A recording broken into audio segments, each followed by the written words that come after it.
this quick tutorial, I will show you quickly how to create a logo like this on the left. Mainly, the interesting part here is to how to draw a nice hard shape like this. It looks really easy, but when you need to draw it on your own, it can be difficult, because this is not a shape that you have automatically in InDesign. Maybe you can find a hard shape, a vectorized hard shape. Well, if you want to draw on your own this shape, then I would suggest to do the following. Start drawing with the pen tool. Try to make the hard shape with a few curve segments like this.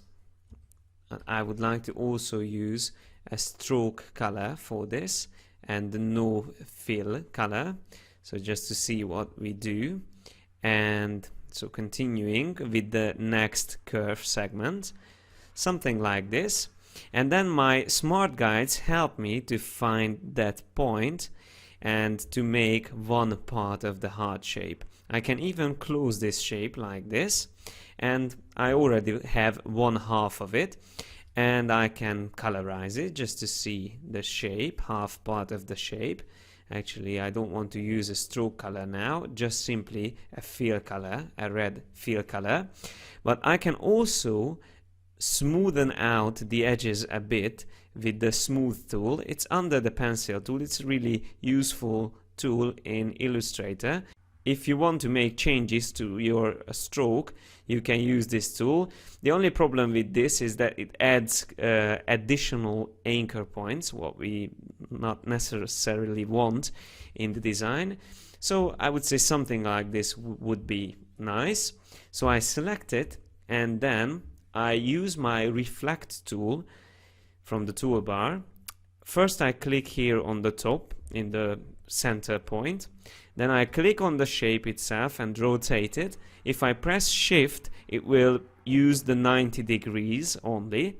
And if I also press and hold the alt key or option key, I will copy, not just simply move with the reflect tool.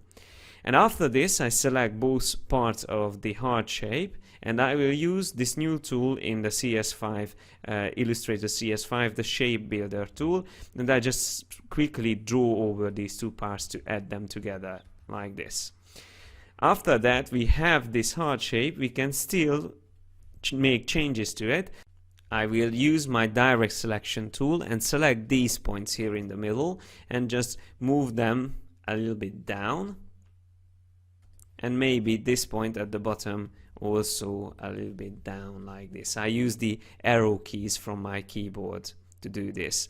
I can also select the whole object together and use the free transform tool to make it a bit narrower like this. Then all I need to do now is to make the text. So I will use my type tool and I will type here love social media, which is the name of a project that I am working on. So I make this a little bit larger and I change the color like this. And then I also make this type larger. I use keyboard shortcuts for change the type size. It's Control Shift dot and comma to make the change to the size. And if you want to change the leading, the distance between the lines, you can use Alt or Option up and down. I will move this even closer like this. Maybe I need more space between love and social. Yeah, something like that. And now I can use my free transform tool again to rotate it and put it in place.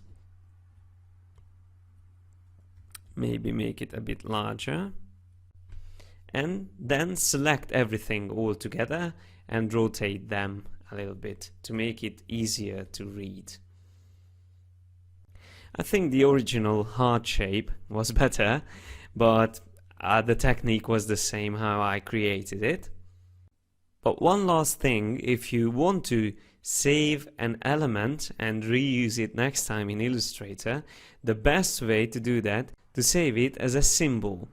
I will double click on this element because it is grouped together, and I select the heart shape and I will rotate it back into horizontal like this. And then if I want to save it, all I need to do is to click on the symbols panel and I drag and drop this heart shape onto the symbols panel and I name it heart. Now next time if I want to use it, I just simply click and drag it out and I have already the shape that I made.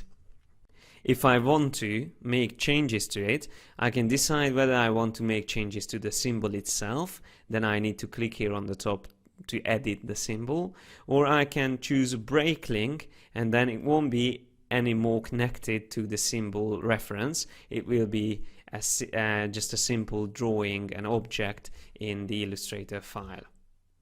If you want to save out your symbols, you can do that by clicking on the Symbols panel options, and there you find a Save Symbol Library option.